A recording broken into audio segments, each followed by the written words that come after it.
what's up? This is GM Studios, and I have another music theory video for you today, so that's pretty exciting. I don't have an intro for my music theory videos, but if there were one, I would roll it right now. So today I will, as I alluded in my last video, be explaining the downfall of the pop-punk genre. Now, don't get me wrong, I love pop-punk. It is like my favorite genre of music. It's probably at least 70% of my Spotify playlist. And like some of the artists that were really big doing pop punk back in like the mid 2000s are like still my favorite artists today. But I mean, you can obviously tell it's sort of a genre that fizzled out in the early 2010s. I think it's sort of the swan song of pop punk was 2013, you know, and then MCR broke up and Paramore just sort of like dropped off the face of the planet. And, you know, like Fall Out Boy switched their style. Panic at the Disco style had been switched for like 5 years at that point.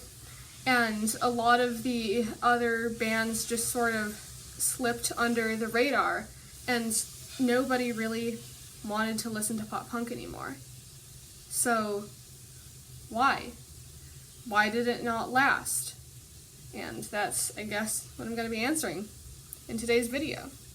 So I got the idea for this video when I was riding in the car a few weeks ago, about a month ago I think, and it was my turn to play my Spotify in the car, and my dad was complaining that I had way too much Fall Out Boy because Spotify was stuck in sort of a genre route that day, and it would play like 5 songs by Fall Out Boy in a row, and he kept complaining about it. He was like, Maya, all your music sounds the same. It's boring. You need to get some I cannot speak. You need to get some new music in here and make it more interesting.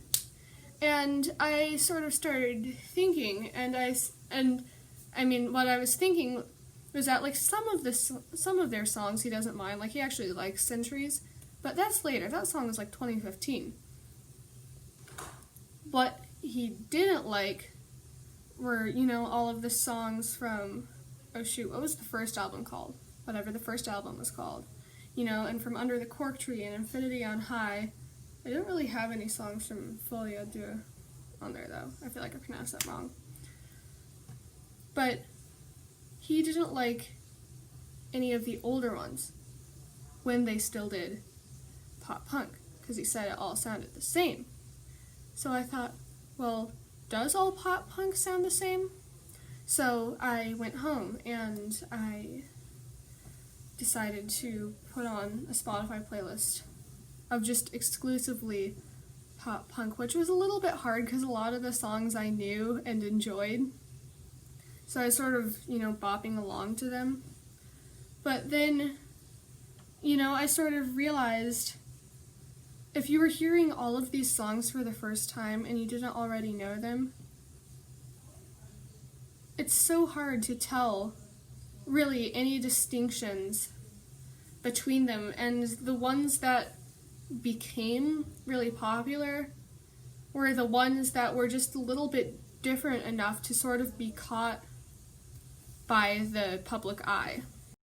And just listening a lot to the slightly more obscure pop punk songs that never really made it big, and you know, they've never made it onto the radio, I noticed a few similarities between them. So here they are, all of the similarities I have found between different pop punk songs. Number 1, there is little to no instrument diversity. So pretty much all of the pop punk bands were 4 or 5 people, mostly 4 people, but a couple of them, like Simple Plan is coming to mind right now, had 5 people. But there was hardly any diversity in the instruments that they played. You would have your lead vocalist who would sometimes play guitar. You had your lead guitarist who would always play guitar and then sometimes do backup vocals, so the 2 people are pretty much interchangeable. You would have your drummer who does drums, obviously.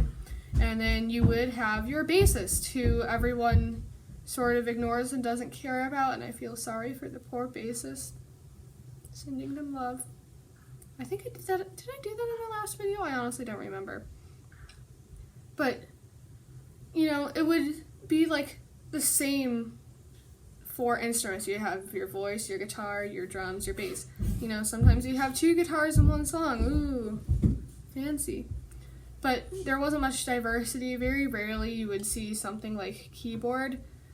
And pretty much absolutely no synth. It's a very... Pop punk is a very synth-free environment, and I just applaud the genre in general for that. But yeah, pretty much the same instruments. Another similarity that they all have, so number 2, is that the song's structures and the instrumentation within the structures is also very similar. So, you know, you would sometimes have an introduction, actually a lot of times have an introduction, and that's pretty much strictly instrumental, and then you have a verse that's mostly voice with a little bit of backup instrumentals, you know, some very subtle guitar, bass, a little bit of drums to keep the rhythm, but not much.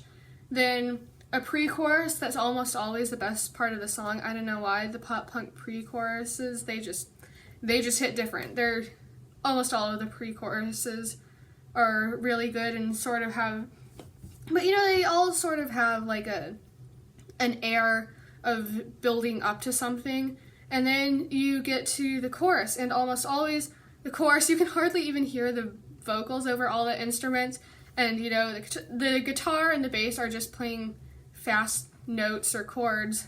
The drummer is just going like drum, drum, drum.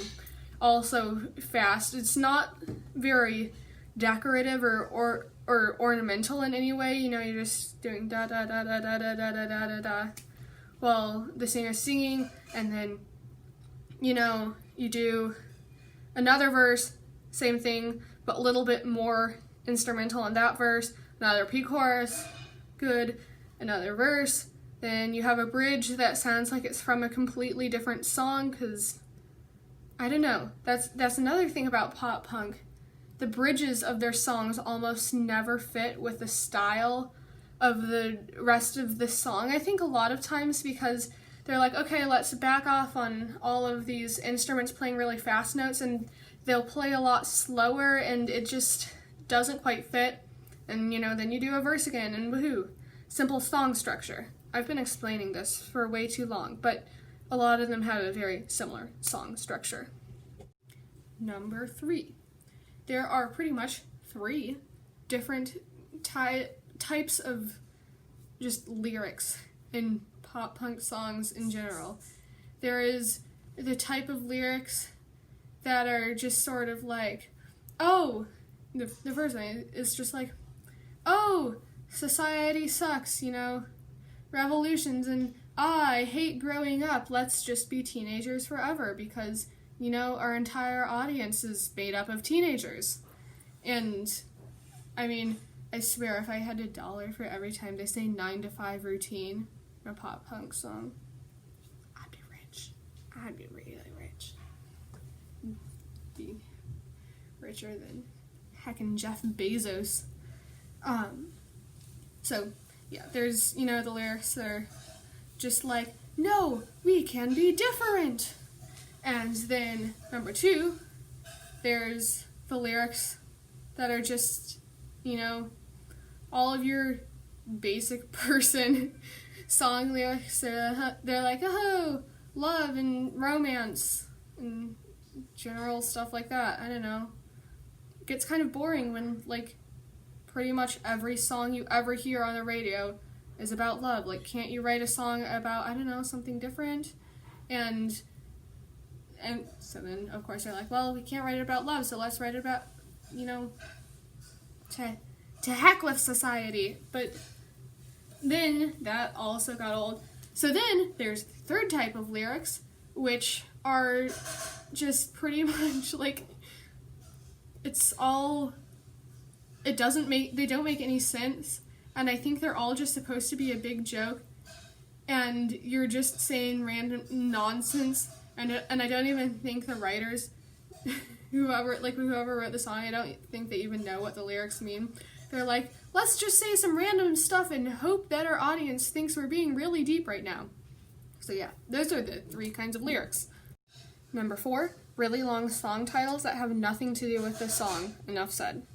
And number 5, they all follow more or less the same chordal structure. You have 4 chords repeated over and over and over and over and over again. Sometimes the chords will change, like the chord progression will change whether you're in like a verse or a chorus or a pre-chorus or whatnot. But almost all the time, it's a series of 4 chords, and it's usually one of the basic series of chords too.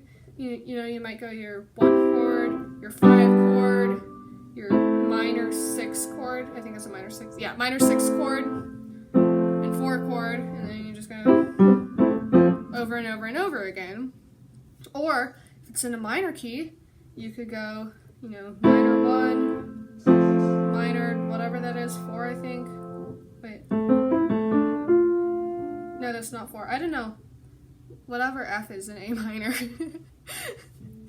I'm acting like I know more about music than I actually do. But,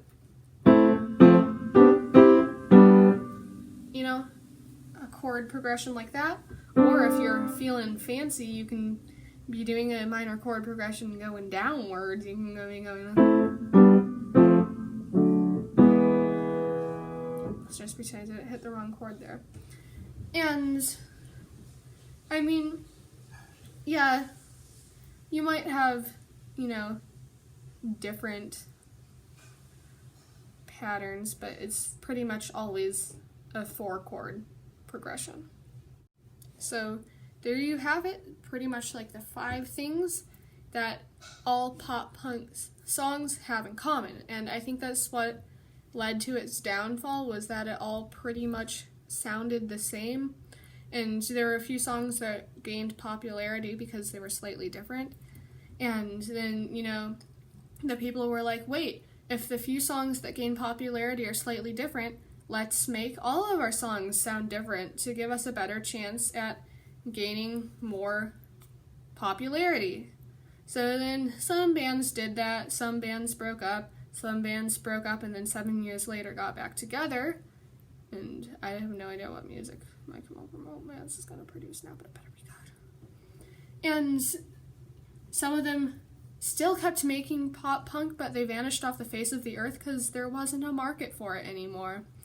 But now that we have all these things in common in mind, I am going to write the most absolutely generic pop punk song. And I will release an official music video for it sometime. But for the moment, you'll just have to listen to my little preview of it. So here's my little preview of the most absolutely generic pop punk song to ever be written. So here's a little sneak peek of my song. It's called The Revolution Is Only Over When No One Is Alive to Remember. And the title is rightly long enough that it does not fit on the top of the page. So that's how you know it's a real pop punk song. So here it goes. I'll just play like the first verse and the first time we hear the chorus, but you will be able to hear the whole thing when I drop the music video in a week or two. So you can look forward to that, and here is my song.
case you weren't able to tell, the sort of synthy noise is where the voice will go, but I did not feel like singing, so that's what you get for today, I guess. Well, thank you for watching my video. Please like and subscribe, and be sure to watch my music video when I release it. Bye!